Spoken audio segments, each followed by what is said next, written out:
Greetings, everybody. This is KPC, and we bring you Jetsunma Ahkon Lhamo, our precious spiritual director. And this is a teaching that she gave back in 1991. It's entitled, Why Do We Suffer? And it will begin with 3 7-line prayer if you want to sing along. Oh, no, I'm sorry. It will begin with 1. And sing along if you can. And so enjoy.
What I would like to talk about in the adult portion of our teaching is the particular situation, the predicament, actually, that sentient beings find themselves in.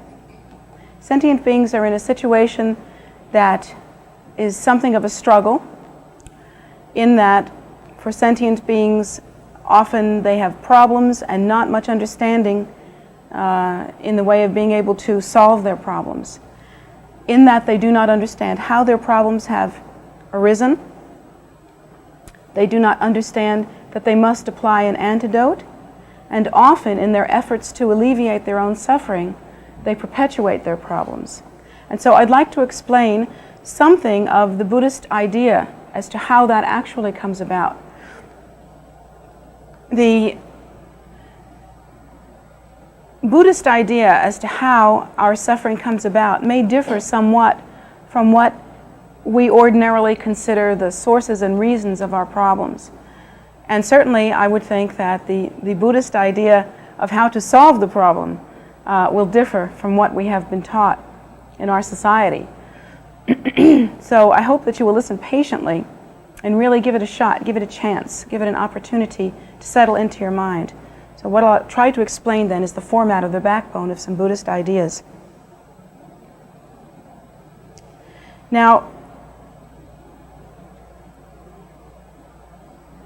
according to the way we ordinarily view things, we feel or perceive ourselves to be a real and solid object, stuck kind of in the center of an environment. And we feel ourselves to be interacting with our environment. From our perspective, it seems as though, from what our parents told us, that one fine day we were born. We don't actually remember that, but we've been told that that is the case. And some of us have birth certificates and pictures to prove it. It seems as though we appeared within this environment, we were born, and from that point on, it seems as though circumstances have acted upon us to cause us to form in a certain way. That is a very popular idea. It is the idea of the day. Whenever one wishes to go into some kind of deeper study or deeper awareness according to the potential and how should I say, fad, actually, of our society. Generally, if we are not deeply religious people, even if we are moderately religious people, we will be guided into an understanding of the psychological makeup of an individual and how it interacts with its environment. and accepting the fact that the individual is what it seems to be exactly, no more and no less, we will begin to study what seems to be the cause and effect relationships between an individual and its environment. For instance, we have the idea that if we grow up with kindness, that probably we will be more healthy psychologically, that we will be more stable. And we have the idea that if we grow up with suffering, such as deprivation or even abuse, that we will be not kind really, not caring, and very insecure and very unhappy people. The idea is that if one grows up with abuse and neglect, then one will certainly give abuse and neglect to others. We have the idea that if we grow up with poverty, that we will grow up with characteristics that are natural to the impoverished person, whatever those characteristics are thought to be. But there are certain expected results that we have from the way that we grow up. And actually, people in our society spend, comparatively speaking, a fair amount of time looking at the way that they interact with their environment, looking at the characteristics that they have, the qualities that they have, and actually trying to trace them back to things that happened in their early childhood. These are things that we are taught to do, and this is the fashion, actually, of our time and this particular cultural environment. Buddhist philosophy differs from that greatly, actually. The reason why Buddhist philosophy differs so much is that there are certain foundational acceptances that I've just listed that are so ordinary, so normal in our society that we wouldn't even think to question them. For instance, we would not think to question that our experience begins at the time of our birth, and we would not think to question that our experience is completely controlled by the input of our environment and our parents. We would never think to question that. While we might accept the idea that we have come into this life with certain genetic predisposition, we don't really understand that genetic predisposition. We think of it as kind of a chemical thing. And yet, even though we have a certain genetic predisposition, we think that for the most part, our habitual tendencies, our ideas, our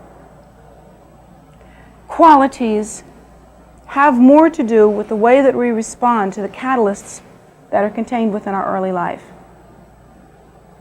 That's how we think. The Buddha kind of thinks differently about all of that. The philosophy that's presented is actually quite different. In that, the Buddha teaches us that this is not the first incarnation or birth that we have ever taken, that as sentient beings, we have been involved in a great many birth and death experiences, that we are actually locked into what is called cyclic existence or samsara, which is a cyclic death and rebirth experience. We are actually taught that this birth and death process has taken place many times. In fact, if you are a human and you can even hear the word Buddha or can hear the teaching that will bring you closer to enlightenment in any way, shape, manner, or form, then that should be considered proof that you have lived many times, because it takes many lifetimes of accumulated virtue and merit in order for you to be in this position. One does not happen to be in this position just because, in the same way that apples happen to fall from trees. One has to have accumulated a great deal of virtue and merit in order to be in the position of even considering to practice the path of enlightenment. So you have to have had a lot of experience as a sentient being. Well, it doesn't mean that you're at the point where your future is assured. It doesn't mean that you're in such good shape that you really don't have to worry about it. It doesn't mean that it's downhill from here. It means that you still have a lot to do. Because until we achieve enlightenment, actually, we really aren't safe. We are still sentient beings, and we are still revolving in cyclic existence. And we still have the same conditions and situations associated with being a sentient being. But the Buddha teaches us that we must have lived many lifetimes before. So actually, when we come into this life, we are actually an appearance or a rebirth of one who has with them a whole conglomeration of cause and effect relationships already instituted, already begun, already in action, already arising. Some in seed form and some arising in a very obvious and blatant way. If a sentient being has revolved in cyclic existence for some time, they have accumulated many habitual tendencies. They have begun many different causes and experienced many different effects. For some great long time, they have assumed that self-nature, their own self-nature, as well as the nature of all phenomena, is inherently real, and they have for a very long time acted accordingly.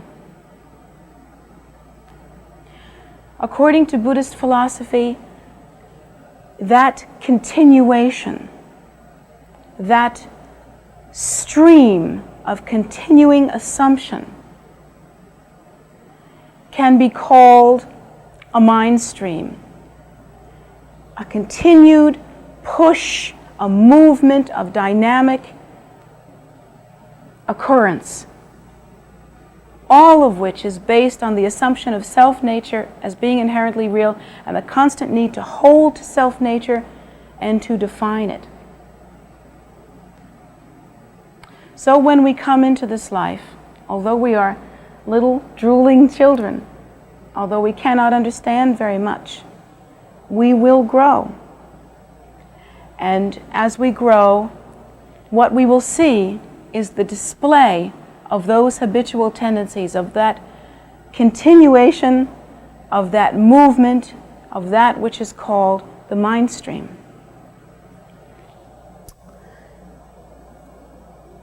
When we as seemingly individuals hold to the idea of self-nature as being inherently real, in order to do so, in order to continue that continuation of holding to self-nature, deeply ingrained that it must happen automatically. Because if it does not happen, the stream of continuation simply cannot exist. There is no continuation. Believing in self-nature to be solid and real, we must distinguish between self and other. Therefore, we must define other as being solid and real. And so, as we move through what seems to us to be linear experience, the way that we move through that is by clinging to self, defining it, creating all kinds of conceptual ideations surrounding self-nature, constantly being involved in distinction between self and other, and therefore constantly being involved in acceptance, rejection, or indifference to other, reaction. We continue in that mode. What is actually happening here? In the midst of this deluded and very energetic and very involving and actually narcotic experience, this dynamic continuation, it seems to us that we are individuals that are moving through linear time. And that is the delusion, the active delusion that we are involved in. But actually, according to the Buddha's teaching, we are actually experiencing the display of our own habitual tendency, our own mind stream. Because of the belief in the distinction between self and other, because of this basic fundamental assumption of self, from which all reaction, from which all ideation that is the foundation of every circumstance arises. We have our experience, and that is the material of our experience. But actually, if we were to examine our own experience from the point of view of realization, such as the Buddha experienced, if we were to examine at the most profound and most deep level, if we could somehow eradicate our addiction to this kind of experience, our fixation on the solidity of self-nature and its distinction from other, if we could stop reacting, if the mind were completely relaxed, we would understand that what we are actually experiencing is the material of our own mind stream. This is very hard information to take in sometimes. Especially it's hard for Westerners because of our training. And so I like to explain it in whatever way I can, even though the vocabulary is limited and I myself am extremely limited. I like to explain it in whatever way I can over and over and over again. And you know, the interesting thing is that I often get caught in not understanding. It hooks me too. Every time. Recently, I saw again, after not seeing for a very long time, someone whom I considered to be tremendously suffering. Tremendously suffering. Who I've known has had a great deal of the experience of suffering during the course of their life. Someone for whom, in my heart of hearts, I felt, a terrible grief. Terrible grief. And for that person, I always wished that there was some hope. And the idea that I had, although it was on a subtle level, was that that person had been victimized. I know that as a child, that person was a victim of abuse.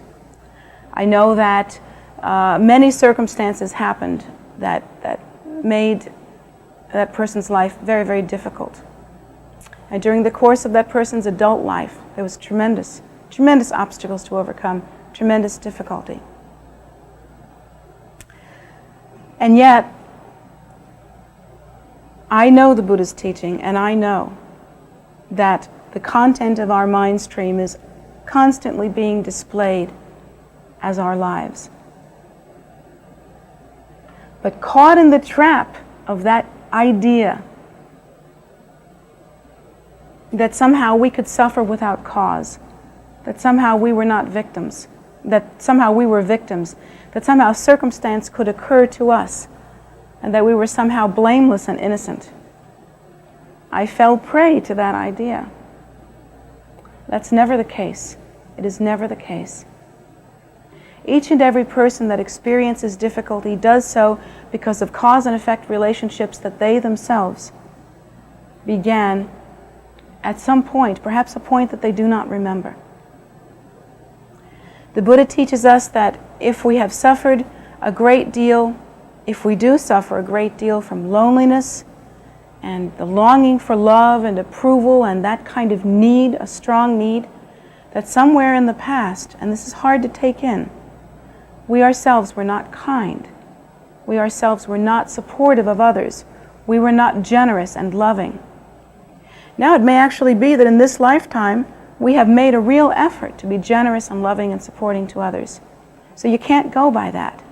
But the Buddha teaches one thing about which I am supremely confident, and I become more and more so with each passing day, that you should never go to a psychic or anybody like that to find out what your past lives are about. If you want to find out what your past lives are about, look in the mirror now. Are you poor? Then you weren't too generous. Are you not so good looking? Then, in the past, you were not, with your body, faithful and loyal and virtuous. That's the truth. Are you lonely? Because in the past, you probably were not kindly and supportive to others. Are you wishing that you had love and have love and there isn't much love in your life? then probably in the past you were self-absorbed and really only caring about what you felt and what was going on with you and what your needs were. These are hard things to take in, but the Buddha teaches us that for every single result that we are experiencing, there is a cause, and that cause is within our mind stream. Now that's both good news and bad news. At first, you have to look in the mirror and you have to be real brave and you have to face that. And that's the hard part. That's bad news. Nobody wants to look in the mirror and say, you did that. You have something to do with that. You have some qualities that are in seed form, hidden within your mind stream, that are ripening even now. Nobody wants to take responsibility. We all want to feel only good, and we only want some external force to give us a blessing, and then we'll all be happy in heaven. That's what we really want. Take a pill. Like that. So at first it's very difficult, and I think that the beginning of adapting this philosophy and accepting the Buddha's teaching and beginning to act on it is actually an act of courage. It's tough. It's really tough. What makes it tough? Is it because you have to practice for hours and hours a day? No, that's your choice. You can practice a little bit or you can practice a lot according to your disposition. You can start practicing a little and you can end up practicing a lot. It's really up to you. You can be following the Buddha's teaching at your own level. There's no pressure to do extraordinary amounts of practice. It's not like that. What makes that first step so courageous is that you really have to accept the great law of cause and effect.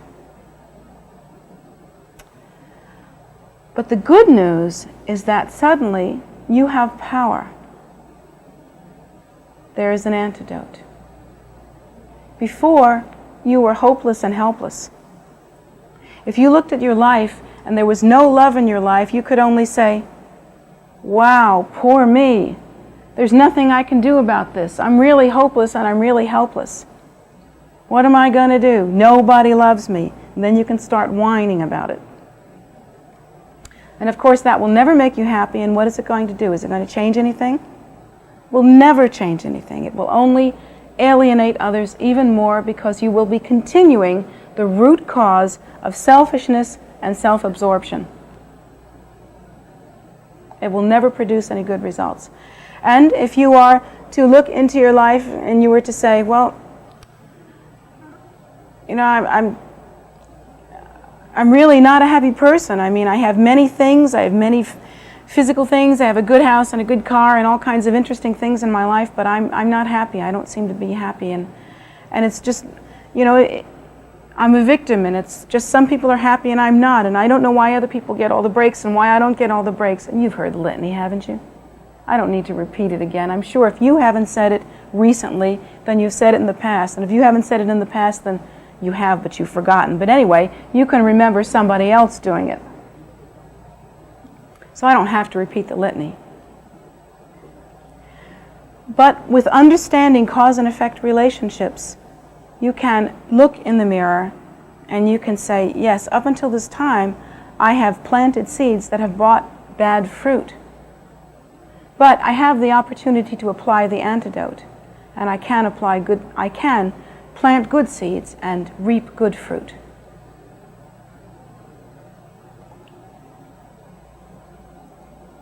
Happiness, love, wealth, joy, contentment, and peace, relaxation in any form, even health, are all habitual tendencies. They are all habitual tendencies. Those among us, and there are many, who do not seem to have the karma of happiness or contentment, who cannot achieve any kind of inner peace, cannot do so because they do not have the habit of it. And they do not have the habit of it because in the past they have instituted many causes that bring about the result of such an occurrence. If we have the result in our lives of having no capacity to be able to engage in, for instance, a loving relationship, if it seems that we look around and there really are no loving relationships in our lives, it is because we do not have the habit of it. And we do not have the habit of it because we ourselves in the past did not engage in the giving aspect of that kind of loving relationship. Well, we all think that now we're changed. Now we are engaged in the giving aspect of such a loving relationship. Yes, I'm trying to get a loving relationship. I go from person to person and try to get a loving relationship. I get in everybody's face that I can get my hands on and say, "You will love me." And so I've changed. Now I'm a loving person. I love everybody I can get my hands on. What are you doing? Are you generous? Are you kind? Not in the least. Are you giving love? No, it's all about you. You want, you need, you want, you need. That's what you think about. Because you have the habitual tendency of being needy and loveless due to a lack of generosity in the past. Now, the Buddha teaches us that the antidote is not to go out and join a singles club, but rather what we must do is instead to be as loving and as kindly to others as possible, to give without thought of any return. You don't want anything in return. You don't need approval. You don't want approval. You just give. You're kind. Now, at first, most people don't know how to do that. They really are inept at that sort of thing, and they will end up trying to take anyway. So the Buddha gives us an actual series of practices that are antidotal. Very, very different. There are many different kinds of practices, from generating oneself as the bodhisattva of compassion and pouring forth compassion without exception to all sentient beings equally. And you don't get letters back from them, believe me. Pouring out compassion to all sentient beings equally. And in that way, beginning the habit of genuine loving kindness. That's one antidote. That's a good one. And then you can make wishing prayers for all sentient beings. You can circumambulate the stupa going clockwise. Please do so. It makes me happy to know that you've had that opportunity. So you circumambulate the stupa, or you make some offering on an altar, and at the same time you say, by this merit, or by this offering, or by the virtue of this prayer, may all sentient beings be free of suffering. You're lonely? You know what the best antidote to that is? Pray for those who are lonelier than you. Pray endlessly. And don't expect any of them to know that you're doing so. And don't expect anything back for it. That really is an antidote to such suffering.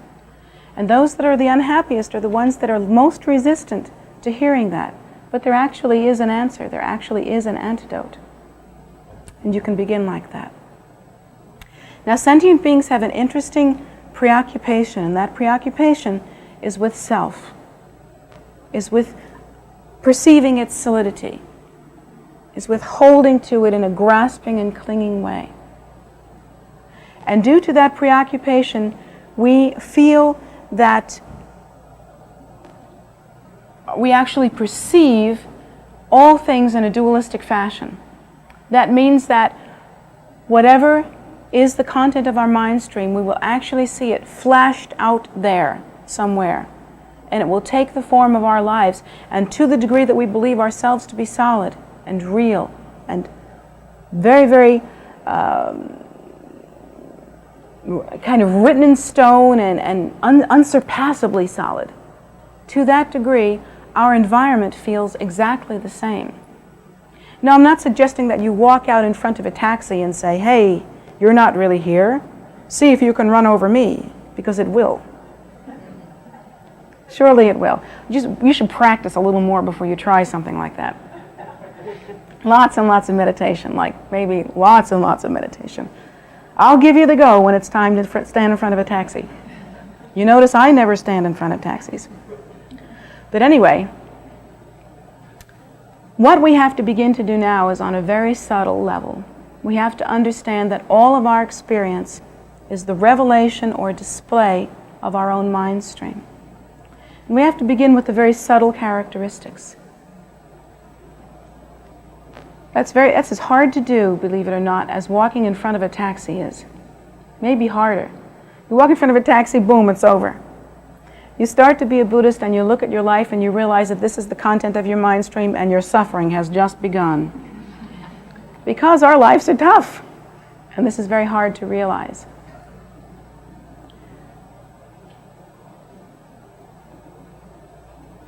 You know, sentient beings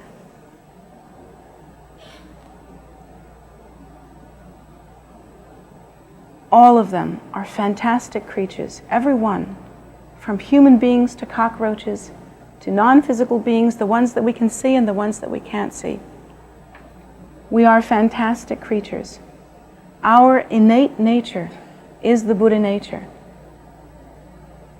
In our essence, we are the enlightened mind, the basis of all of our experience. Everything that we have ever experienced is the great primordial emptiness. We are fantastic creatures. That is our nature.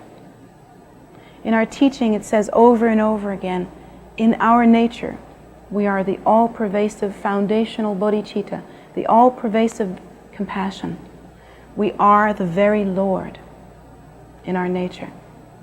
That's what it says in all the teaching.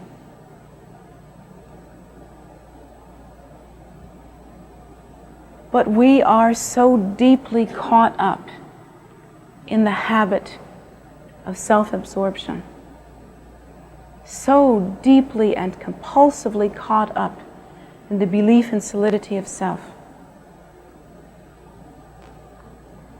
that the great lamas, the great Buddhas, the great bodhisattvas, they can all come to the earth and they can say, this is what you are, this is what it is, and this is what you should do. And it seems that we have so little capacity to take this nectar and really utilize it, really turn around the content of our experience.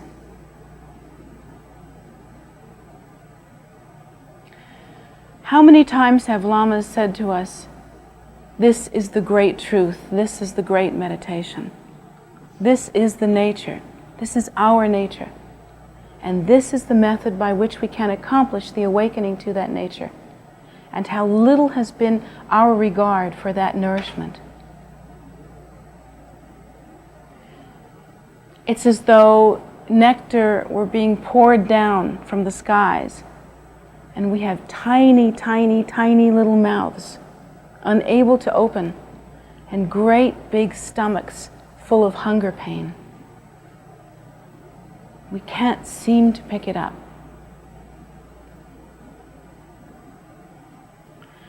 But occasionally, very rarely, as rare as finding a precious jewel by sifting through garbage, occasionally some virtue that we have accumulated in the past, who knows what it was, from feeding a child to accidentally walking around a stupa because you didn't know what direction you were walking in. Some virtue that might have to do with helping someone and might have to do with accidentally doing something that is of benefit to someone in some way that you never could have imagined. Somehow these unpredictable and wonderful events have lined up in such a rare way as to create one moment, one tiny window, and believe me, in the amount of time that we have been sentient beings, this whole lifetime is a very tiny window. That somehow things have lined up into this tiny window that we call a precious human rebirth. And even within this precious human rebirth, somehow miraculously there is this incredible lineup that who could have predicted it? Who could have known how it could happen? There's no way that you can force this to happen. It just happens because cause and effect relationships are like the wind, and you never know which way they're going to blow. And suddenly they blow in the right direction, and here's this window, and you can hear the Buddha's teaching, and somehow magically in the space of that you are moved. Enough to hear it well. Enough to step out of the compulsive, habitual tendency that has your mind as tight as a rubber band and come up with the brilliant idea, I can change. I can turn this around. I can plant a new seed I can accept that these are my habitual tendencies, and I can begin to work to apply the antidote. You cannot imagine how rare such a thing is. Even it's possible for all of us to come here and hear teachings every day for the next 300 years. And within those next 300 years, that you would have one such moment, one moment like that, when you say, yes, enough. Let's change. Let's do it now. Let's apply the teaching. And then you really apply the teaching. For those circumstances to line up like that is so rare. It should be considered like the preciousness of a jewel, and as rare as though you had found it by sifting through garbage. Strangely, it's your own garbage. And it's also your own jewel. It's the finding that's the hard part. But here's what you should do. If you have the opportunity to have been born in a precious human rebirth, and you have, then you should play on that immediately by lining up your intention and beginning to make wishing prayers that you will be able to make use of this time. Make them all the time, constantly. Never stop making wishing prayers. Couple those wishing prayers by accumulating the merit and beginning the process of actually being benefit to others, by making wishing prayers that others will also find the precious human rebirth and that they too will find the auspicious circumstances. Begin to work on that a little bit. Line it up. Take hold of it. Don't let it slide by you. You're not a Barbie doll like those little kids were holding. You don't have to sit in class like this, or like this. Barbie doll was like this. You don't have to do that. You don't have to do that in your mind either. Begin to line up the circumstances. Begin to play on it. Begin to make it happen for you. Come to the teachings. Then when you hear the teachings, listen to the teachings. Listen to them well. Line your mind up. Take a hold of yourself. Take a hold of yourself. You do have that power. If you think that the blessing of enlightenment is going to come from outside, if you think that you have no control, if you think that you're good because your parents made you good or you're bad because your parents made you good, if you think like that, forget it. You're not going to do anything. You're going to wait. You know what waiting produces? Waiting. That's what waiting produces. It produces waiting. It's like the little baby. Was drooling before, drooling after. If you continue to wait, you continue to drool. There's logic in there somewhere. I know you can't think about that right now, but truly. Waiting is not going to help. But to take a hold of yourself and not let the experience of this precious and auspicious opportunity simply slide by you. To open your mind, to make your mind like a bowl, to practice as though nectar were being poured into you, and to really practice, to line it up and to do it. Honestly and truly. You have that opportunity, but only you can line it up and make it happen. Only you can do that.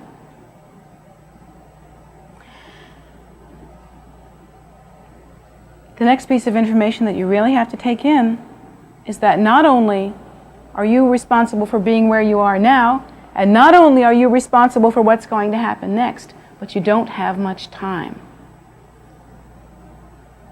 This precious human rebirth goes by as quickly as a waterfall falling down rocks. Depending on how old you are, you'll know that. You partially know that already. You know, I'm 41, and I think to myself constantly how it was only yesterday that I was 18, 19, 20. Only yesterday. In my mind, I feel like a child. I'm not fully grown yet. I feel like I'm not grown up, not mature yet. And I'm halfway through this booger. Now that's true of all of us, and some of us are further along than others. We don't have much time. It's going by very quickly. If you don't take a hold of this opportunity now, you will not be able to utilize it. Please understand that you are deeply involved in a habitual, reactive process the mind is tight, and it is tightly ingrained in its compulsive habitual tendencies, that you will be able to take advantage of one small moment of spaciousness, that you will be able to really absorb the nectar and really be able to use it, according to the teachings, is really as unlikely as a sea turtle surfacing in a great ocean and coming up through a round circle that is afloat on the ocean. How rare is that? So please, do what you can to make this opportunity as auspicious as possible.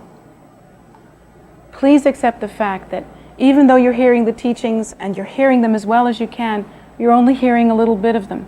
The mind is hard. Soften the mind. Go for the nectar of the teaching that leads to enlightenment as though you were a starving being and a thirsty being on a desert where there is no other water to be found. Generate that thirst. Generate that thirst as though your throat were parched, as though there were nothing else. And then aim truly. Try not to make up your own religion. Actually, we've been doing that for aeons and aeons of cyclic existence.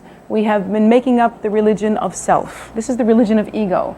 We have a religion, it's true. Time to convert. Now we need to follow the method that leads to enlightenment, not the one that leads to further self-absorption and more suffering.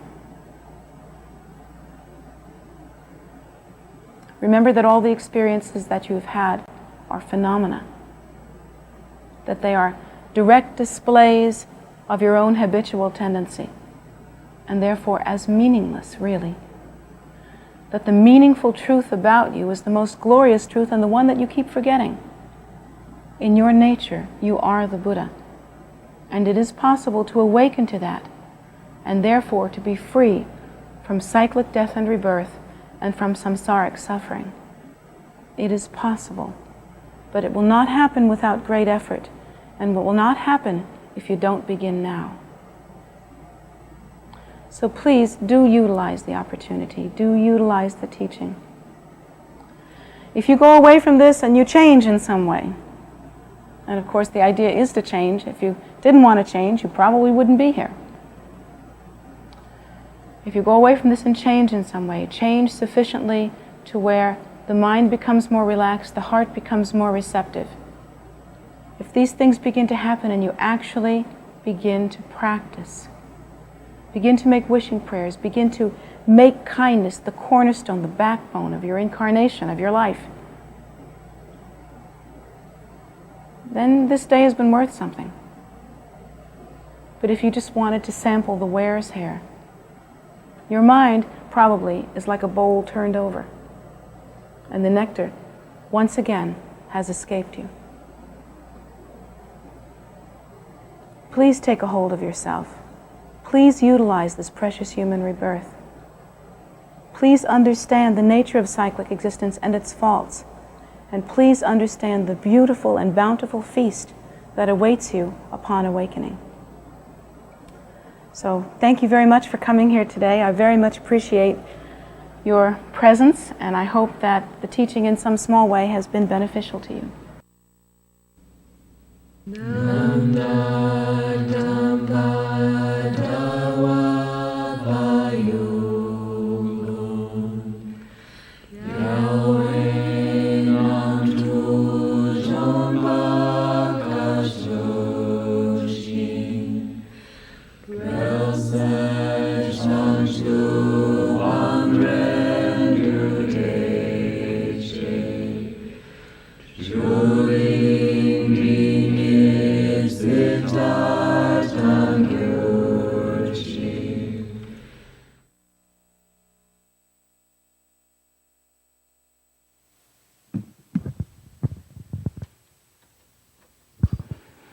So thank you very much for joining us, and we are so glad you did.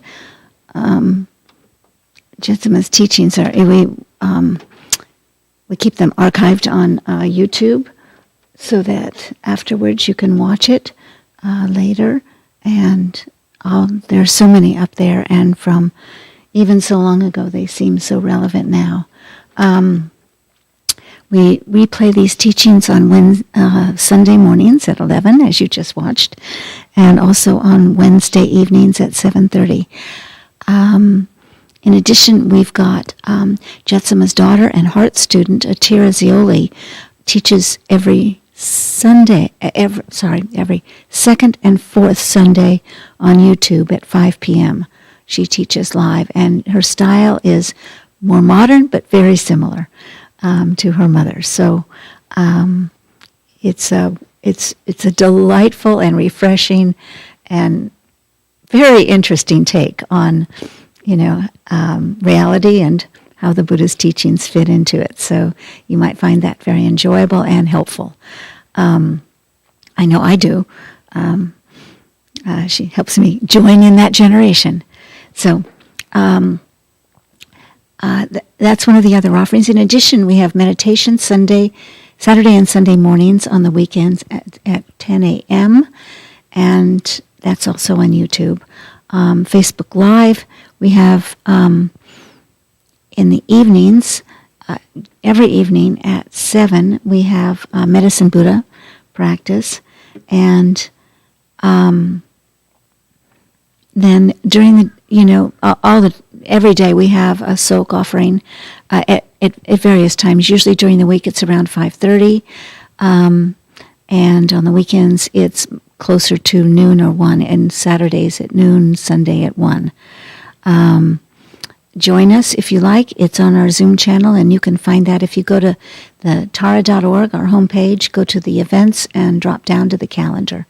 You'll find how to join in. So, all that being said, should you wish to make a stronger connection to Jetsunma and make an offering on receiving the teaching, you can send something to her PayPal account directly. It would be jetsunmagift@gmail.com. JETSUNMAGIFT@gmail.com. And other than that, we welcome you to KPC. Inside, we're working toward getting open. It will be slowly, but hoping that happens in the next week or so, a little bit anyway. And but meanwhile, we have a vast number of things you can do outside. So if you find yourself out this way, or you want to make the trek outside DC or in the area, we have walking trails, meditation gardens, stupas, and a lovely Statue of Liberty that has been consecrated as an American Tara. So this is a wonderful joy. And just the last week, we received our 8-foot Guru Rinpoche statue that will eventually reside across the street. But right now is on our porch, so come and check it out.